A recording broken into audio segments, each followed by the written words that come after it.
Welcome to part two of the Missouri Constitution, where we are going to deal with Article 2 and 3. Article 2 outlines the separation of powers between the branches, and Article 3 is all about the legislature, including how a bill becomes a law in the state of Missouri, which is kind of a big deal. So let's get started. Article 2 is pretty simple. If you remember the national level separation of powers and the responsibilities of each. So let's review the national level of the government separation of powers. The executive branch executes laws or enforces laws, and the president is the head of the executive branch. The legislative branch writes laws. Congress does that, and Congress consists of the House of Representatives and the Senate. The third branch is the judicial branch. It interprets the laws, and the main group that heads the judicial branch is the Supreme Court of the United States. Common knowledge, right? Well, at the state level, it's very, very similar. The powers are divided exactly the same, but the people and titles are different ish. In Missouri, the executive branch is led by the governor. Missouri's governor is Mike Kehoe. The legislature is not Congress. It's called the General Assembly. They still write laws, so whenever you hear the words General Assembly, think state Congress, state lawmakers, state legislature. That all means General Assembly. Well, the General Assembly in the state of Missouri is made up of the Missouri House of Representatives and the Missouri Senate. They got real creative when they named the head of the judicial branch, the state Supreme Court. And they interpret laws and hear cases on Missouri constitutional issues. Article 3 is a bit more extensive because it's about the legislative branch or General Assembly. It includes several specific details about the lawmaking process in the state of Missouri, qualifications of elected officials, terms, term limits, and all that kind of stuff. Let me introduce you to the lawmakers that represent the districts that hold Savannah High School. This is Senator Rusty Black, and this is Dean Van Scoik. This is the Capitol building. The capital of Missouri is Jefferson City. Originally, the capital was in St. Charles, but Jefferson City was closer to a river and it was more towards the middle of the state. So they moved the capital from St. Charles to Jefferson City. The General Assembly doesn't meet all year around. As a matter of fact, you're in school longer than they're in session. They have from the first Wednesday after the first Monday in January until May 30th to pass all the bills they could possibly pass each year. You want to know why the legislature isn't in session more than that? It's because they're not supposed to be full-time politicians. They're supposed to be farmers and businessmen and professionals, etc., etc., etc., to make sure lawmakers have an outside job and can't make a living in Jefferson City.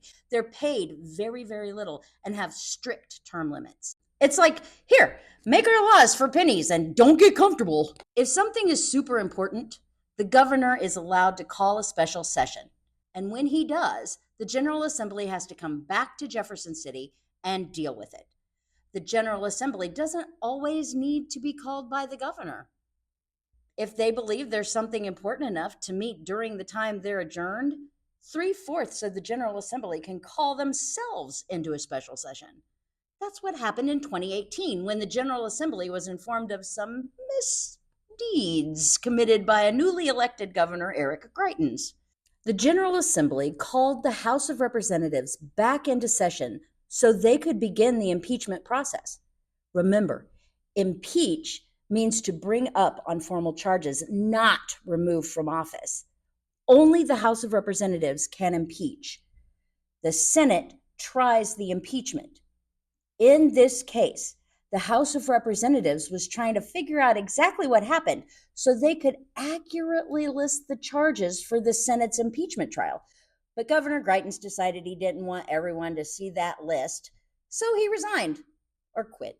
And Lieutenant Governor Mike Parsons became governor of Missouri. The people of Missouri liked him so much, they kept him around another term. All right, time to get into some numbers. Get your pencils and papers ready. Here we go. There's 163 representatives in the House of Representatives. That means the state is chunked up into 163 districts, and each district gets to choose their representatives. Savannah sits in the 9th district.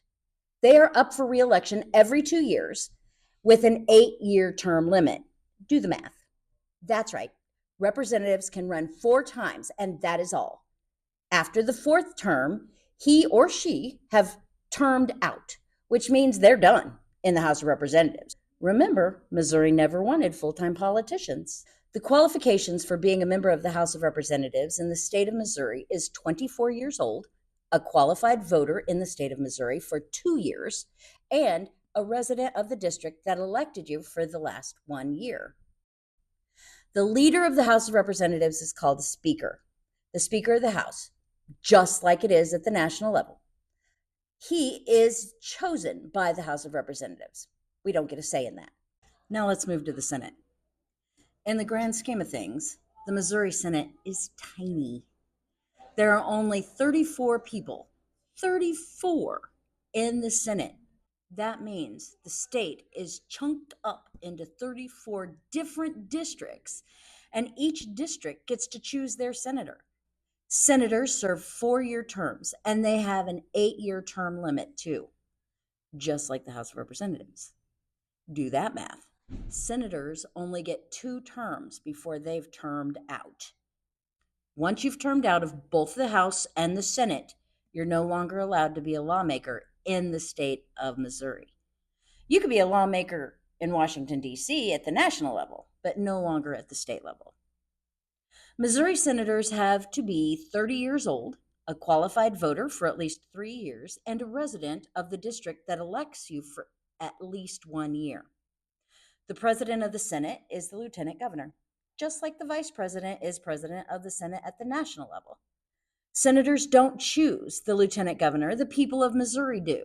The Senate needs a leader that they choose themselves, and that is the president pro tempore. The president pro tempore selects people to be on the committees and the committees where the bills go after they're introduced. Think back, if you will, to how a bill becomes law at the national level. The exact same copy of the exact same bill has to go through both houses of Congress. And once it goes through both houses of Congress, it hits the president's desk and the president can sign it, veto it, or hold it. Basic skeleton is similar at the state level, but the state has a few extra steps. Here's the process. The first thing that happens is a bill is introduced into one of the houses. It really doesn't matter which one.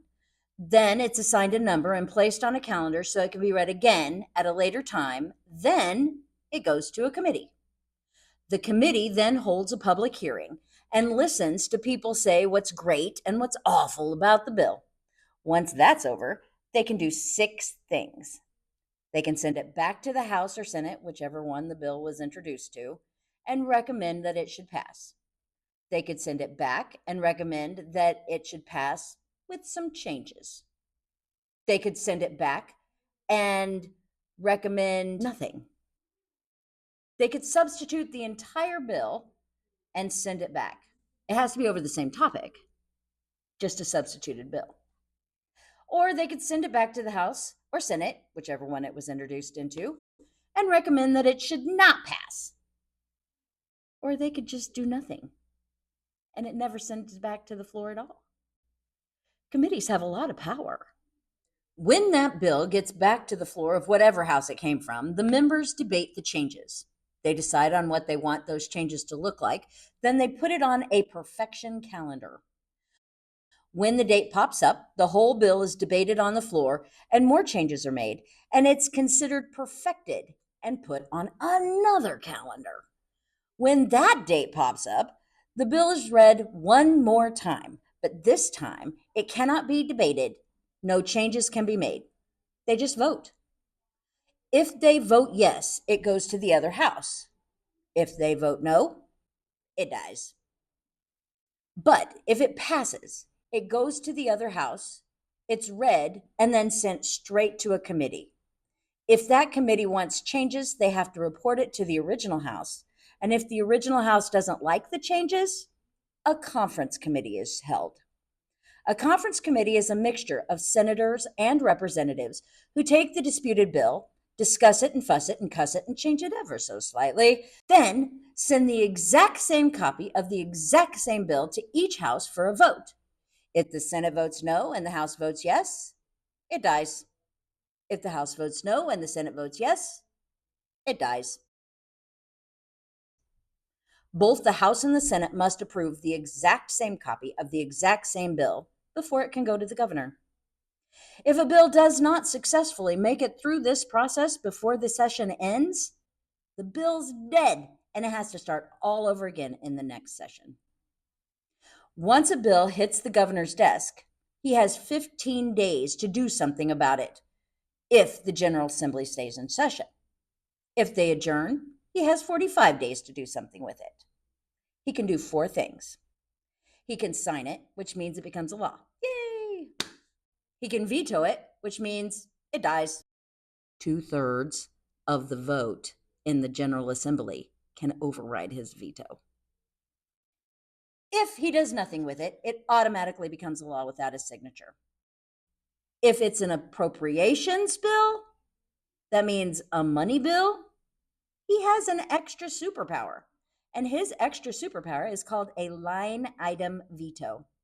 A line item veto allows the governor of Missouri to cross out certain sections of a bill that he doesn't like and pass the rest. He can't rewrite the bill. He can just cross things off. The president doesn't have that power. It's important to remember that this power is limited to appropriations bills only, and only appropriations bills. So if a bill hits a governor's desk and it has nothing to do with taxpayer dollars, all he can do is sign it or veto it or hold it. That pretty much wraps up Articles 2 and 3 of the Missouri Constitution. One more lesson left over the Missouri Constitution, and we are done. See you next time.